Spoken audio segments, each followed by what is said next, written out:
So hello everyone, कैसे हो सभी। जैसा कि आप सभी को पता है, जीएस की समस्या को जड़ से ख़त्म करने के लिए हमने जीएस पावर सीरीज स्टार्ट की है। और ये जीएस पावर सच में आपको ऐसी पावर देगी जीएस में, आप किसी से भी भिड़ जाना जीएस में। आपको ऐसा लगेगा, आपको कॉन्फिडेंस हमेशा रहोगे। और मैं इतनी बात की गारंटी दे रहा हूँ आपको कि आप एक चीज़ नोटिस करना है सीरीज़ के माध्यम से, आपको बहुत कुछ ऐसी चीज़ देखने को मिलेगी। ऐसे लगेगा आपको कि हूबहू देखी हुई चीज़ें हमारी, किसी भी एग्ज़ाम में बैठ जाना आप, आपको ऐसा फील होगा कि यार उस जीएस पावर सीरीज से आई है क्वेश्चन। ठीक है, मैं ज़्यादा तो नहीं कहता, लेकिन 90% क्वेश्चन है ना, हूबहू मैं इस क्लास से मिला दूंगा आपको। ये जो सीरीज चल रही है इन क्लासों से मिला दूंगा। आप इंडिया के किसी भी एग्ज़ाम में बैठ जाना, जीके की समस्या आपकी जड़ से ख़त्म हो जाएगी इस सीरीज़ को पूरा करने के बाद। और जिस भाई ने अपनी पहली क्लास देखी है वो एक बार कमेंट करके ज़रूर बता देना कि आपको कैसी लगी क्लास।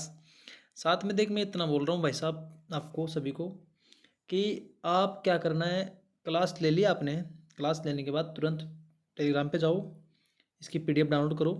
मैं तुरंत डाल देता हूँ पीडीएफ। डाउनलोड करने के बाद क्लास के बाद तुरंत एक बार पीडीएफ देख लो। मैं गारंटी देता हूँ आपका क्वेश्चन देखा हुआ दिमाग में छिप जाएगा। साथ में आपको ऐसा लगेगा जीएस में कॉन्फिडेंस फील करोगे अपने आप को।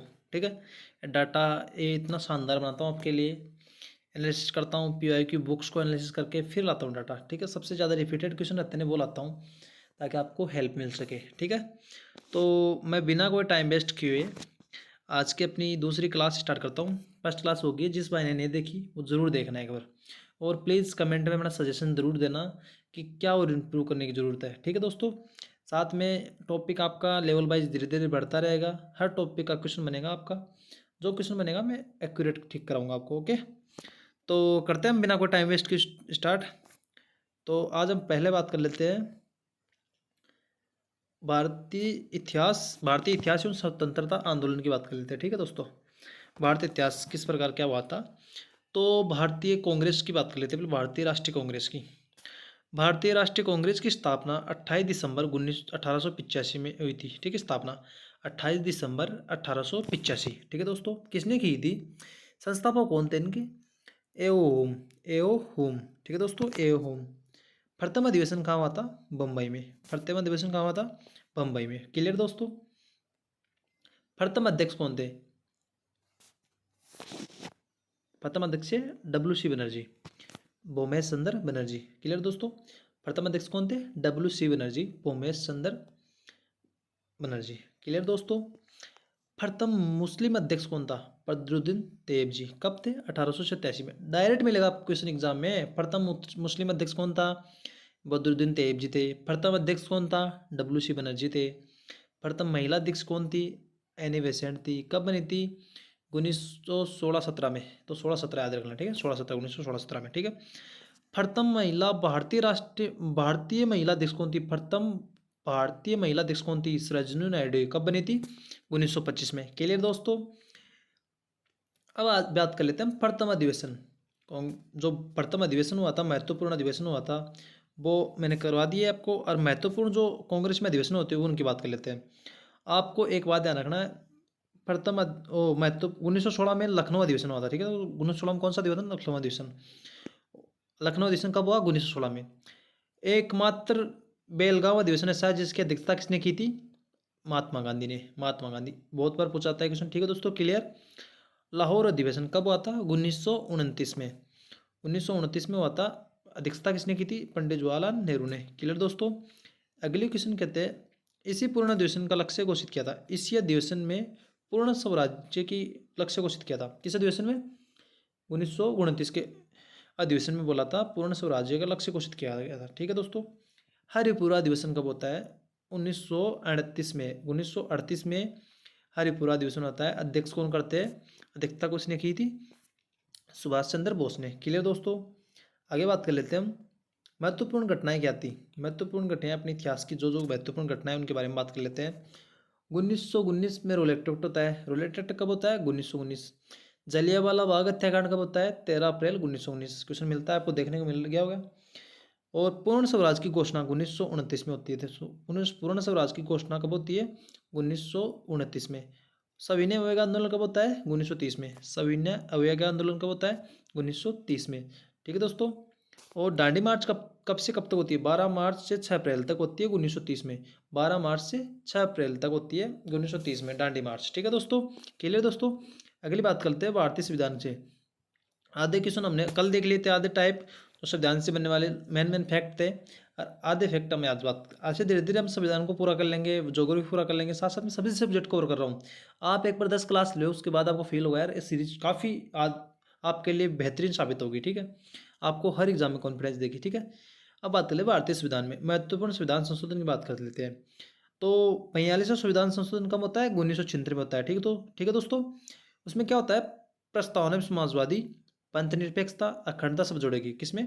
42वां संविधान संशोधन 1976 में प्रस्तावना में समाजवादी, पंथनिरपेक्षता और अखंडता सब जोड़ेगी, और मौलिक कर्तव्य जोड़ेगी। ठीक है दोस्तों, मौलिक कर्तव्य भी जोड़ेगी। क्लियर दोस्तों। 1976 में क्या होता है? 42वां संविधान संशोधन। 42वां संविधान संशोधन में क्या होता है? प्रस्तावना में समाजवादी, पंथ निरपेक्षता, अखंडता सब जोड़े गए, मौलिक कर्तव्य जोड़े गए थे 42वां संविधान संशोधन के द्वारा ही, और मौलिक कर्तव्य जोड़े गए थे। किसमें मौलिक कर्तव्य? अनुच्छेद 51A में। कितने? 11 है। ठीक है दोस्तों, क्लियर। अगली बात कर लेते हैं हम 44वां संविधान संशोधन। 44वां संविधान संशोधन में क्या हुआ था? 44वां संविधान संशोधन 1978 में संपत्ति के अधिकार को मौलिक अधिकार से हटा गया था। पहले मौलिक अधिकार में संपत्ति का अधिकार सात मौलिक अधिकार हुआ करते थे पहले, लेकिन अब प्रेजेंट में 6 अधिकार है। तो संपत्ति के अधिकार को उठा दिया गया। किसको हटा दिया? संपत्ति के अधिकार को उठा दिया। क्लियर दोस्तों। यह अनुच्छेद अब प्रेजेंट में कहाँ है? क्वेश्चन पूछा जाता है कि संपत्ति का अधिकार वर्तमान में कहाँ है?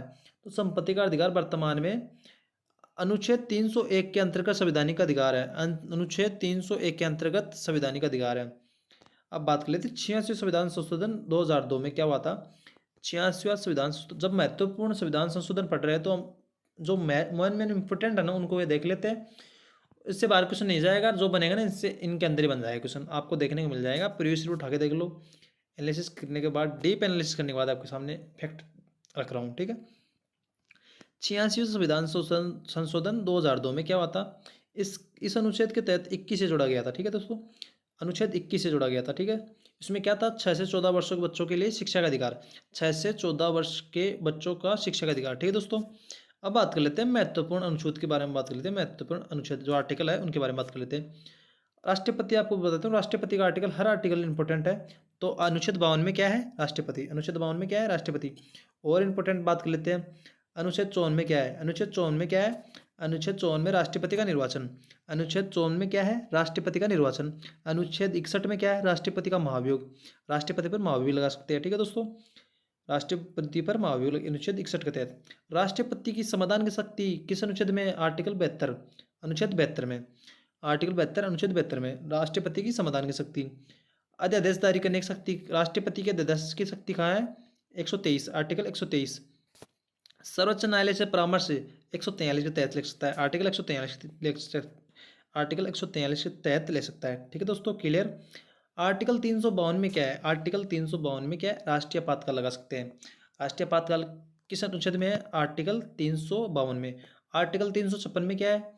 राष्ट्रपति पर शासन। आर्टिकल 356 में क्या है? राष्ट्रपति शासन। राष्ट्रपति शासन लगा सकता है किसी भी राज्य में। ठीक है दोस्तों। आर्टिकल 360, अनुच्छेद 360 में क्या है? वित्तीय आपातकाल। वित्तीय आपातकाल। ठीक है दोस्तों, फाइनेंशियल इमरजेंसी। क्लियर दोस्तों। अगली बात कर लेते हैं सामान्य विज्ञान की, जो इंपॉर्टेंट फैक्ट बनते हैं अपने उनके बारे में बात कर लेते हैं।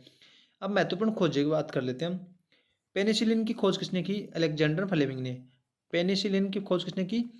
अलेक्जेंडर फ्लेमिंग ने। क्लियर दोस्तों। रेबीज का टिक्का लुई पास्चर ने की थी। रेबीज का टिक्के की खोज किसने की थी? लुई पास्चर ने।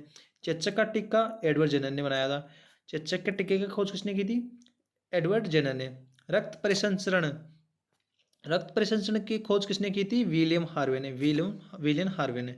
अब मानव शरीर के बारे में थोड़ा बहुत बात कर लेते हैं, जिनके बारे में आपको वैसी जानकारी होनी चाहिए। साथ में आपको कई एग्जाम में देखने को मिल जाता है, स्टेट एग्जाम में हुई और साथ में इंडिया लेवल के एग्जाम में मिल जाता है। ठीक है दोस्तों। मानव शरीर के बारे में बात कर लेते हैं। मानव शरीर में हड्डियाँ कितनी होती है? मानव शरीर में हड्डियाँ होती है 206। क्लियर दोस्तों। मानव शरीर में हड्डियाँ कितनी होती है? 206। सबसे लंबी हड्डी का नाम क्या है? फीमर। क्लियर दोस्तों। सबसे छोटी हड्डी का नाम क्या है? स्टेपिज। क्लियर। राइबोसोम क्या करता है? प्रोटीन संश्लेषण का प्रमुख स्थान है। राइबोसोम क्या करता है? प्रोटीन संश्लेषण का प्रमुख स्थान है। ठीक है दोस्तों। माइटोकॉन्ड्रिया, ऊर्जा उत्पादन से संबंधित है। इसे ATP power house of cell भी कहते हैं। ठीक है दोस्तों, शक्ति के भी कहते हो। ठीक है दोस्तों, कोशिका का लाल रक्त कोशिका का जीवन काल कितना होता है? लगभग 120 दिन। रेड ब्लड जो प्लेटलेट्स है, लाल रक्त कणिका है, कोशिका है, उसका जीवन काल कितना होता है? 120 का। क्लियर दोस्तों, ये बेसिक जानकारी आपको पता होनी चाहिए।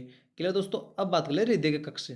अब पूछ जाता है कि मछली में कितने कक्ष होते हैं, मछली के हृदय में कितने कक्ष होते हैं? एक क्वेश्चन डायरेक्ट मिलेगा आपको, प्रीवियस ईयर देखोगे आपको पता चल जाएगा यार, क्वेश्चन सही एकदम बेस्ट करा रहा है, डीप एनालिसिस की बात करा रहा है। अब हृदय के कक्ष को किस किस के पूछे जाते हैं? मछली में हृदय के कक्ष कितने? 2। मेंढक में कितने होते हैं? हृदय के कक्ष 3 होते हैं। मनुष्य में कितने? 4 होते हैं। पक्षी में कितने? 4 होते हैं। ठीक है दोस्तों, कई बार क्वेश्चन पूछा जाता है और कई बार ये देखने को मिलता है मेंढक में कितने कक्ष मेंढक के हृदय में कितने कक्ष होते हैं? 3 होते हैं। क्लियर दोस्तों, अब बात कर लेते हैं मगरमच्छ। मगरमच्छ के बारे में बहुत बार पूछा गया है। मगरमच्छ के हृदय में कितने कक्ष होते हैं? 4 कक्ष होते हैं दोस्तों। क्लियर। अब बात कर लेते हैं विटामिन। जो महत्वपूर्ण विटामिन है उनके बारे में आपको पता होना चाहिए। Vitamin D. ठीक है दोस्तों, विटामिन डी के बारे में जो बच्चों में रिकेट्स रोग होता है, विटामिन डी की कमी से होता है। ठीक है दोस्तों, एक ही कमी से जेराप्थोलीमिया होता है। ठीक है, जो रतुंधी रोग हो जाता है। ठीक है दोस्तों, क्लियर। और बात कर लेते हैं विटामिन के। रक्त का थक्का जमने में महत्वपूर्ण होता है। विटामिन के की कमी से रक्त का थक्का नहीं जमता है। विटामिन के रक्त की थक्का जमाने में महत्वपूर्ण है। ठीक है दोस्तों, अब बात कर लेते हैं कि पानी में घुलनशील विटामिन कौन सी है? अब बहुत कुछ मिलता है, पानी में घुलनशील कौन सी है? बी और सी। ठीक है दोस्तों, बी और सी। ठीक है दोस्तों, क्लियर। अब बात कर लेते हैं हम पीएच मान। 7 से कम को अम्लीय कहते हैं और जो 7 पीएच रहता है उसको उदासीन कहते हैं, 7 से अधिक को क्षारीय कहते हैं। क्लियर दोस्तों, पीएच मान जिस भी पदार्थ का 7 से कम होगा उसे अम्लीय कहेंगे, 7 रहेगा उदासीन कहेंगे और 7 से अधिक को क्षारीय कहेंगे। क्लियर। अब बात कर लेते हैं भूगोल एवं पर्यावरण से संबंधित कुछ बातें जो आपको फैक्ट्स पता होना चाहिए। क्लियर दोस्तों, अब भारत की अंतर्राष्ट्रीय सीमा के बारे में। भारत की सबसे लंबी स्थल सीमा क्या किसके साथ है? बांग्लादेश के साथ। ठीक है, इसके बाद चीन और पाकिस्तान और नेपाल। ठीक है दोस्तों, इसकी ट्रिक होती है बचपन में MBA। बचपन में MBA। ठीक है दोस्तों, क्लियर। बचपन में MBA। ठीक है दोस्तों, बांग्लादेश हो जाएगा, चीन हो जाएगा, पाकिस्तान हो जाएगा, नेपाल हो जाएगा। ठीक है दोस्तों, क्लियर। अब नदियों के उपनाम के बारे में बात कर लेते हैं। बंगाल का शोक किस नदी को कहा जाता है? पूछा जाता है क्वेश्चन, डायरेक्ट मिलेगा आपको क्वेश्चन एग्जाम में। बंगाल का शोक बंगाल का शोक दामोदर नदी को कहा जाता है, दामोदर नदी को। बिहार का शोक कोसी नदी को। बिहार का शोक किसको कहा जाता है? कोसी नदी को। क्लियर। आगे बात कर लेते हैं हम चीन का शोक किस नदी को कहा जाता है? हवांगो नदी को कहा जाता है। हवांगो नदी है चीन को, उसे चीन का शोक कहते हैं। ठीक है दोस्तों, अब विश्व में जो प्रमुख घास के मैदान है उनको भी क्वेश्चन पूछ जाते हैं कई बार कि उत्तरी अमेरिका में घास के मैदान को क्या कहा जाता है? प्रेहरी। प्रेहरी कहाँ कहा जाता है घास के मैदान को? उत्तरी अमेरिका में है। पंपास कहाँ है घास का मैदान? दक्षिण अमेरिका में है। वेल्ड कहाँ है? दक्षिण अमेरिका में है, दक्षिण अफ्रीका में है। बेल्ट कहाँ है? दक्षिण अफ्रीका में है। डाउन्स कहाँ है? ऑस्ट्रेलिया में। डाउन्स कहाँ है? ऑस्ट्रेलिया में। केले दोस्तों, डाउन्स कहाँ है? ऑस्ट्रेलिया में। और यूरेशिया कहाँ है? यूरेशिया स्टेपी में। स्टेपी कहाँ है? यूरेशिया में। स्टेपी में घास के मैदान का नाम है स्टेपी, वो कौन से देश का है? यूरेशिया में। ठीक है दोस्तों, क्लियर। ऐसे क्वेश्चन बनेंगे, आप बना ले जाओगे। आगे बात कर लेते हैं पर्यावरण में। जैसे कि ओजोन परत समताप मंडल पाई जाती है। ओजोन परत कहाँ पाई जाती है? समताप मंडल में। ओजोन श्रेणी में प्रमुख भूमिका किसकी रहती है? CFC क्लोरोफ्लोरोकार्बन की। क्लोरोफ्लोरोकार्बन की। मॉन्ट्रियल मॉन्ट्रियल प्रोटोकॉल कब बताया? 1987 में। ठीक है दोस्तों, 1987 में। क्लियर दोस्तों, मॉन्ट्रियल प्रोटोकॉल कब बताया? 1987 में। एक क्वेश्चन कोई भी पूछा जाता है। ठीक है दोस्तों, अब बात कर लेते हैं आगे भारतीय मुद्रा के बने स्मारक। जैसे प्रेजेंट टाइम में जो मुद्रा चल रही है भारत में, नोट चल रहे हैं, उनके बारे में थोड़ा बहुत बात कर लेते हैं, तो आपको पता भी होना चाहिए। जैसे 10 का नोट है, उसके ऊपर क्या बना हुआ है? उसके ऊपर बना कोणार्क सूर्य मंदिर। ठीक है दोस्तों, कोणार्क सूर्य मंदिर बना हुआ है। ठीक है, क्लियर। 10 के नोट के ऊपर किसकी फोटो है? कोणार्क सूर्य मंदिर की, जो स्मारक बना हुआ है 10 रुपये पे। 20 रुपये के नोट पे किसकी फोटो है? एलोरा की गुफाया की, एलोरा की गुफाए पे। 50 के नोट पे किसकी फोटो है? हाथ हम्पी का रथ, हम्पी का रथ। 50 के नोट पे किसका रथ, किसकी फोटो है? हम्पी का रथ की। और 100 रुपये पे नानी की बाव की। और सांची का स्तूप किस पे है? 200 रुपये पे। सांची का स्तूप किस पे है? 200 रुपये पे। लाल किला किस पे है? इस पे 500 के पे। ठीक है दोस्तों, और जो 2000 का नोट हुआ था उस पर कौन सा था? मंगलयान। उस पर कौन था? मंगलयान। ठीक है दोस्तों, क्लियर। बन जाएगा ऐसे क्वेश्चन, कोई भी पूछेगा 10 रुपये पे क्या था, किसकी फोटो है? कोणार्क सूर्य मंदिर की। 20 पे एलोरा गुफा है। 50 पे हाथी का हम्पी का रथ। और 100 रुपये पे नानी की बाव। और सांची का स्तूप किस पे है? 200 रुपये पे। लाल किला किस पे? 500 के नोट पे। ठीक है दोस्तों, क्लियर। अब केएल से जो प्रमुख प्रमुख फैक्ट आपको याद करने हैं, पिछले क्लास में जो आधे करा दिए थे, आधे इसमें करा दूंगा। साथ साथ सारे टॉपिक क्लियर कर लेंगे। थोड़ा थोड़ा धीरे धीरे पढ़ेंगे ना रोज, तो सारे टॉपिक क्लियर हो जाएंगे। खेल थोड़ा बहुत कल पढ़ा दिया, कल की क्लास में मिल गया, थोड़ा बहुत आज मिल जाएगा। ऐसे करके धीरे धीरे हर टॉपिक को क्लियर करेंगे हम। ठीक है दोस्तों, अब बात कर लेते हैं आज के ओलंपिक खेलों के बारे में। एशियाई खेल, ओडीआई खेल कल कराया था, अब ओलंपिक खेलों के बारे में बताते हैं। ओलंपिक पदक जीतने वाली पहली भारतीय कौन थी? कर्णम मल्लेश्वरी। कर्णम मल्लेश्वरी। ओलंपिक सिडनी कब हुआ था? 2000 में, सिडनी में हुआ था ओलंपिक सिडनी 2000 में। पदक, कांस्य पदक जीता था। ठीक है दोस्तों। खेल कौन सा है? भारोत्तोलन। खेल कौन है? भारोत्तोलन। ठीक है दोस्तों, क्लियर। अब बात कर लेते हैं ओलंपिक पदक में जीतने वाली पहली भारतीय कौन थी? कर्णम मल्लेश्वरी। ओलंपिक सिडनी में हुआ था 2000 में। पदक कांस्य जीता था। खेल भारोत्तोलन में जीता था। ठीक है दोस्तों, क्लियर। पेरिस ओलंपिक 2024 में हुए थे। ठीक है दोस्तों, भारत ने पेरिस ओलंपिक कब हुए थे? 2024 में। 2024 में कुल कितने पदक जीते? 6 पदक जीते। रजत पदक नीरज चोपड़ा ने जीता था और मनु भाकर ने 2 कांस्य पदक जीते थे। ठीक है दोस्तों, कुल 6 पदक जीते थे, जिनमें नीरज चोपड़ा ने रजत पदक जीता था और मनु भाकर ने कांस्य 2 पदक जीते थे। क्लियर दोस्तों। अब बात कर लेते हैं टेनिस ग्रैंड स्लैम के बारे में। टेनिस ग्रैंड स्लैम क्रम वाइज पूछा जाता है कि पहले कौन सा आता, बाद में कौन सा, और कहाँ कहाँ खेले जाते हैं, किस पर क्या खेला जाता है। जैसे ऑस्ट्रेलिया ओपन होता है पहले, फिर फ्रेंच ओपन होता है, फिर विंबलडन ओपन होता है, फिर यूएस ओपन होता है। ठीक है दोस्तों, ऑस्ट्रेलिया ओपन कहाँ पर खेला जाता है? हार्ड कोर्ट पर। आप देख लो पीआईपी उठा के, आपको हूबहू क्वेश्चन मिलेंगे, हूबहू। मैंने कम से कम इस क्लास को बनाने के लिए 5 घंटे एनालिसिस किया है, 5 घंटे पीआईक्यू का अच्छे से निचोड़ करके फिर आपके लिए क्लास लाया हूँ। अब बात कर लेते हैं फ्रेंच ओपन किस पे होता है? क्ले कोर्ट पे, क्ले कोर्ट पर। और विम्बलडन किस पे होता है? घास के कोर्ट पे, घास के कोर्ट पे। क्लियर दोस्तों। और यूएसए ओपन किस पे होता है? हार्ड कोर्ट पे, हार्ड कोर्ट पर। ठीक है दोस्तों, ऑस्ट्रेलिया ओपन कहाँ पर होता है? हार्ड कोर्ट पर। फ्रेंच ओपन क्ले कोर्ट पर। विम्बलडन घास कोर्ट पर। और यूएसए ओपन हार्ड कोर्ट पर। क्लियर। आगे बात कर लेते हैं महत्वपूर्ण जो सैन्य अभ्यास है, महत्वपूर्ण सैन्य अभियान है, उनके बारे में क्वेश्चन आपको 100% देखने को मिलता है। साथ को एजुकेशन रहता है, लेकिन आप नहीं पढ़ा रहेगा तो आपका गलत हो जाएगा। आप ऑपरेशन महत्वपूर्ण सैन्य अभियान है उनके बारे में मैं बता देता हूँ, इनसे बाहर आपका क्वेश्चन नहीं जाएगा। अब बात कर लेते हैं ऑपरेशन पोलो 1948 में हैदराबाद के लिए होता है। ठीक है दोस्तों, हैदराबाद राज्य के लिए होता है। ठीक है दोस्तों, ऑपरेशन विजय 1961 में गोवा मुक्ति के लिए होता है, गोवा को मुक्त कराने के लिए होता है। ऑपरेशन ब्लू वाटर 1984 में स्वर्ण मंदिर के लिए होता है। क्लियर दोस्तों। ऑपरेशन मेघदूत 1984 में सियाचिन के लिए होता है दोस्तों। क्लियर दोस्तों, सियाचिन के लिए होता है। क्लियर दोस्तों। ऑपरेशन गंगा यूक्रेन से भारतीयों को निकासी, यूक्रेन से भारतीयों को निकालने के लिए होता है ऑपरेशन गंगा दोस्तों। क्लियर दोस्तों, निकासी मतलब निकालना। क्लियर। आगे बात कर लेते हैं हम ऑपरेशन देवी शक्ति, अफगानिस्तान से भारतीयों की निकासी, अफगानिस्तान से भारतीयों को निकालने के लिए। ऑपरेशन देवी शक्ति किसके लिए था? अफगानिस्तान से भारतीयों को निकालने के लिए, भारतीयों की निकासी के लिए। ऑपरेशन अजय इजराइल से भारतीयों को निकालने के लिए। ठीक है दोस्तों, इजराइल से भारतीयों को निकालने के लिए। क्लियर। आज की क्लास में सबसे ज़्यादा ध्यान देने वाले जो टॉपिक है महत्वपूर्ण, उनके बारे में थोड़ा देख लेते हैं, ताकि आपको ऐसा रहेगा कि यार वास्तव में पूरा शरीर, पूरा जो जीके का सारांश है वो इन 4-5 लाइन में दे देता हूँ मैं आपको। इस क्लास में क्या क्या रखने की बातें हैं। कांग्रेस के प्रथम अधिवेशन हुए जितने भी, कांग्रेस में प्रथम में क्या हुआ?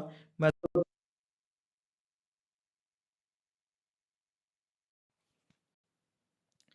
कांग्रेस में प्रथम अधिवेशन। ठीक है, क्लियर। और संविधान के अनुच्छेद जो इंपॉर्टेंट थे मैंने करा दिए, और साथ में और करा दूंगा। संविधान संशोधन करा दिया, मानव शरीर करा दिया, और नदियों के उपनाम करा दिए, मुद्रा कहाँ पर कौन से नोट पे है, खेल करा दिया, सैन्य अभ्यास करा दिया। ठीक है दोस्तों, ये आज की क्लास में इतने टॉपिक हो जाते हैं कवर। अब बात करते हैं आगे की, बात कर लेते हैं हम। आगे हमारा क्या रहेगा, मैं इतना बोल रहा हूँ। देखो दोस्तों, मैं इतना बोल रहा हूँ, GS power series, GS power series है ना, मैं एक करंट अफेयर की पीडीएफ लाया था, मेरे टेलीग्राम पे मिलेगी। उस पीडीएफ से ग्रुप डी में काफ़ी क्वेश्चन मिले थे हूबहू। तो ये जीएस पावर भी हर एग्जाम में जीके जीएस के लिए आपको, जीके जीएस के लिए आपको कहीं भटकने की जरूरत नहीं है। एक सीरीज कर लो यहाँ पर, जीएस पावर सीरीज। आपको कहीं भी भटकने की जरूरत नहीं है, कोई भी क्लास लेने की जरूरत नहीं है, ना ही कोई बुक्स खरीदने की जरूरत। आप जीएस पावर सीरीज करके अपने आप को कॉन्फिडेंस फील करोगे। ठीक है दोस्तों, तो आज की क्लास कैसी लगी कमेंट में अपना ओपिनियन ज़रूर देना। साथ में ये बताना जिसने कल की क्लास देखी उसने फिर आज की क्लास देखी, मज़ा आया ना? 2 क्लास में ऐसा फ़ील होगा ना कि यार अच्छा क्वेश्चन कर रहा है, अच्छे टाइप बन रहे हैं क्वेश्चन के, और साथ-साथ में आपको वेरी गुड फील हो रहा है। ठीक है दोस्तों, जिस भाई ने भी यहाँ तक क्लास देखी है उसको दिल से थैंक यू सो मच भाई। और मैं इतना ही बोलूँगा, जिस भाई ने अभी तक सब्सक्राइब नहीं किया है वो सब्सक्राइब जरूर कर लेना। ठीक है, आप देखो यही क्लास आपको कोई और यूट्यूब वाला कराता तो 1 घंटा 2 घंटे में कराते थे इफेक्ट के लिए, लेकिन आपका भाई 25 मिनट के अंदर पूरी क्लास करा दिया। ठीक है, तो बिना कोई टाइम वेस्ट किए कराया, एक भी आपका मिनट खराब नहीं किया मैंने इस पूरी क्लास में। ठीक है, तो आपको क्या करना है, पहला काम बताऊँ क्या कर लेता है, अभी क्या करना है आप लोगों को, अभी एक काम करना है अपने को, जैसे कि आपको जैसे क्लास होगी, क्लास देखी, क्लास देखने के बाद तुरंत बाद पीडीएफ कर लेना है, इसको पीडीएफ रिवीजन कर लेना। कहाँ जाके, टेलीग्राम है, बायो में लिंक दे दूंगा आपको, टेलीग्राम पे जाना, वहाँ से जाकर इसकी पीडीएफ डाउनलोड कर लेना। क्लास के तुरंत बाद वो पीडीएफ पढ़ लेना एक बार, आपका क्वेश्चन कभी गलत नहीं होगा, आप देख लेना। और 10 मेरी क्लास कर लो एक बार, 10 जीएस पावर की। ये जीएस पावर ऐसे नाम नहीं रखा मैंने, जीएस पावर बहुत सोच समझ के लिखा है मैंने दोस्तों, जीएस पावर। आप जीएस पावर की क्लास कर लो, आप जीएस पावर आपको पावरफुल बना देगी क्लास जीएस के लिए। फिर देख दूसरी कोई सब्जेक्ट स्टार्ट करेंगे हम, मैथ कर सकते हैं, रीजनिंग कर सकते हैं, आप मेरे को बता देना कि कौन सा करना है, लेकिन पहले सीरीज कराऊंगा पूरी। इस सीरीज में जिस भाई ने मेरा साथ दिया, सपोर्ट किया, शेयर किया, साथ में सब्सक्राइब किया, मैं सच बता रहा हूँ, जिस दिन अपना जो टारगेट है वो अचीव हो गया उस दिन से आपको सब कुछ मिलेगा बिल्कुल। ठीक है, तो अभी क्लास के बाद तुरंत जाओ, पीडीएफ लो और रिवीजन कर लो। ठीक है, okay, thank you so much. यहाँ पे अपनी क्लास को मैं समाप्त करूँगा। ठीक है, चलो again thank you so much. तो जय हिंद, जय भारत, जय माँ सरस्वती।